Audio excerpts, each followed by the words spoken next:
¿Por qué decís que a esta altura del partido ya hay una cuestión personal entre Duhalde y vos? Lo digo, bueno... Entre esos tipos sí ya hay algo personal. Es que lo hay, porque en realidad ¿no? es entre esos tipos, ni siquiera yo diría... A ver, Duhalde es como un vector, ¿no? Exactamente, es un poco incluso lo que intenté hacer con el libro, hacer un poco el tronco a partir del cual se desprende algunas ramas que tienen que ver no especialmente con Duhalde y el dualdismo y el peronismo, sino con otras cosas que pasaron en los últimos años. Pero algo personal por una persecución judicial que él tuvo, por muchos engaños que él hizo públicamente, decirlo, lo he visto 1000 veces diciendo que me ganó 11 querellas y en realidad me hizo una sola que la perdió. Eso es lo que te iba a decir. Perdió una sola y perdió. Una sola penal y... No, en lo penal, ahora inició una civil. Ahora no, bueno, hace un tiempo cuando ya él veía que estaba cayendo la otra, una donde pide un resarcimiento de 500.000 pesos en concepto de daño moral. ¿Ahora te hizo? La empezó antes de la prescripción de esta penal, porque ella veía que la otra se caía, la otra causa. Entonces inició una, aunque, como decía el abogado, puede alegar daño moral 15 años después. Tarda, es un daño moral muy largo. Claro, tarda mucho en afectarte. Es un daño moral tardío, obviamente. Efecto retardado. Hernán López Echagüe, que nació en Buenos Aires en el 56 y que es autor del Enigma del General de la Resaca, de Gajes del Oficio y de tantos otros. Bueno, y de tantos otros. Y del otro, ¿sí? Aquel libro que marcó, no voy a decir que un antes y un después en la historia de la literatura periodística de denuncia argentina, pero que sí marcó una reacción muy particular, una cantidad de episodios muy particulares.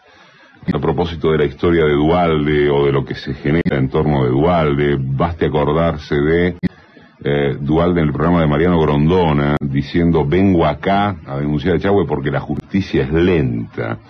Hay una parte del libro, del regreso del otro, después hablemos de, Hernán, por qué reaparece Duhalde y por qué vos hablás de la reaparición de Duhalde, en donde relatás, para bien expresarse, algo que impresionó mucho, además está muy bien contado en el libro, que es al cabo de que te agreden y te despertás allá en el sanatorio. Eso fue Eso fue en agosto de 93. 93, sí. Después de todo el tema del mercado central y de todo. Sí, la producción rural, todo eso. Bueno, y hay una descripción de Rucauf entrando a donde estaba el Gordo Lanata, estaba Ernesto Tiefenberg.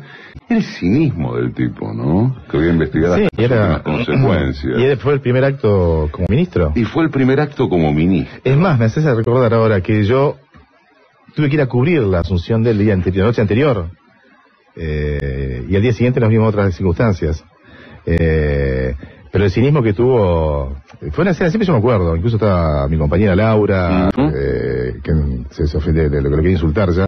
Eso de pedir a los gritos un té con leche a la mañana, yo estaba lleno de cablecito, empastillado mal, me daban una sublingual que no entendía nada. Y el tipo pide 3 medias lunas y cuando la enfermera se está haciendo dice por favor de manteca. Sí, por favor de manteca, grita. Increíble. Todos nos quedamos helados y después hablaba y se caían las migas, todo Dios muy exacto como ocurrió. La situación que me parecía ya era un bochorno el hombre. ¿Lo volviste a ver? A Rucauf lo vi... No, en realidad no sé que no volvió a Rucauf. Lo vi, sí, perdón. Sí, después hice un libro sobre él más adelante. Eso fue cerca de la asunción del gobernador de él. Pero verlo personalmente. Sí, le hizo una entrevista larga. Que es más, también le hizo una entrevista. En esa entrevista estaba la hija de él que lo estaba grabando. Porque ella decía que iba a escribir la historia oficial de Rucauf. Una hija que creo que estudia periodismo. Algo así como la biografía autorizada. La biografía autorizada era, no recuerdo bien el nombre de la chica. Y ahí lo vi nuevamente.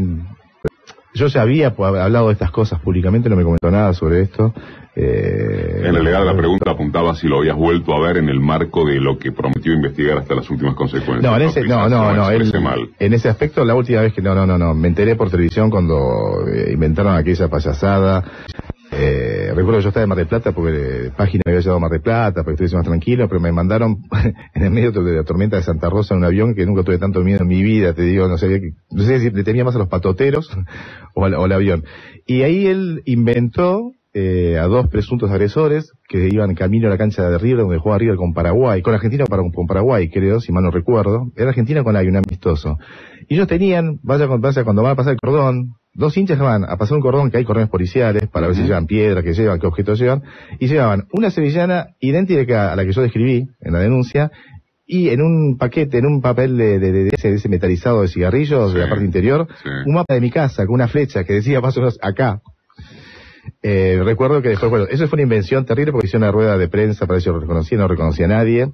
Después la jueza, estando con la jueza, no recuerdo el nombre de ella, Garrigós de Rébori. Garrigós de Rébori, la jueza, no sé si todavía sigue siéndolo hace tanto tiempo. Y ella contándome lo que le había ocurrido a un testigo. Es decir, cuando la policía hace ese secuestro, tiene que llamar a alguien para que sea testigo del secuestro que está haciendo. Entonces, un tipo que era, que dice, de repente cercan a 2 muchachos y empiezan a pasar por sobre las espaldas de ellos. Esos hombros, miren, secuestramos esto, secuestramos aquello, después tiene que firmar un papel. Después pasamos por su casa. Y dice el tipo enojadísimo porque no pudo ver el partido de fútbol, por ser testigo, llegó tarde.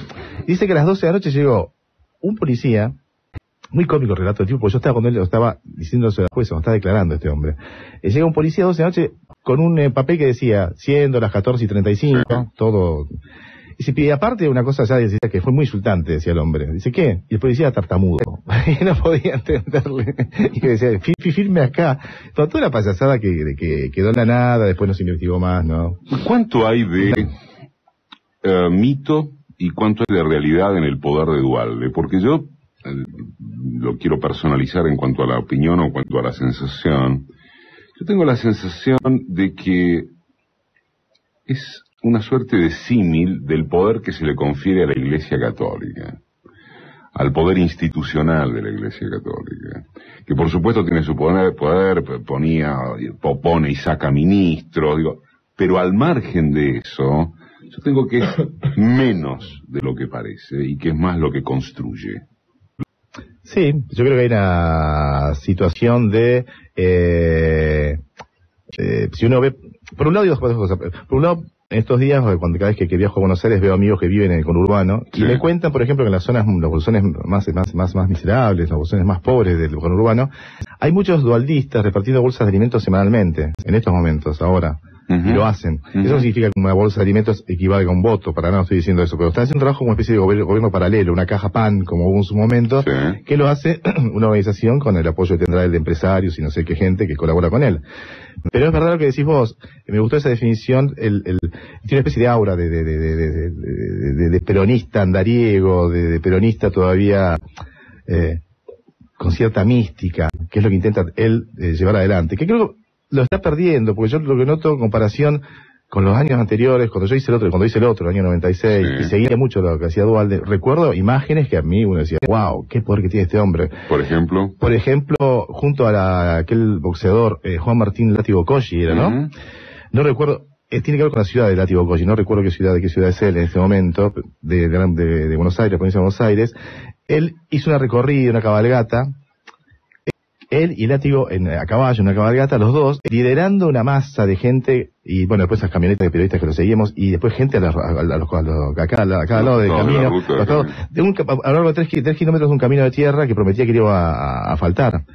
Pero la efervescencia de la gente, y después lo que fue el almuerzo ese popular, y vos lo veías a Duhalde transpirado, con Atacuara ahí, moviéndose con su pobre cuerpito, ¿no? Y el tipo parecía inmenso y gigante, te digo, frente a esa multitud, que lo miraba, así te digo, boquiabierta prácticamente. Cosa que yo no creo que en aquel momento existiesen dirigentes de la provincia de Buenos Aires que tuviesen aquel poder. Hablando del año 95 más o menos, ¿no? Y esa idea, creo yo, esa mística que él creó, quedó, vos fíjate que él se propone como un eslabón dentro de una cadena siempre, y aprovecha los momentos de manera muy inteligente. Él aprovechó muy bien lo que ocurrió, bueno, el año 2001, todo lo que ocurrió a partir del gobierno de la Rúa. ¿Lo provocó? Lo provocó, según lo que yo, el testimonio que pude reunir en el libro, más otros libros que me parecen muy buenos. Realmente yo incluso lo digo ahí, que son los mejores postales de ese momento que hizo Bonazo, al menos la parte de todo diciembre, los días terribles de diciembre de 2001.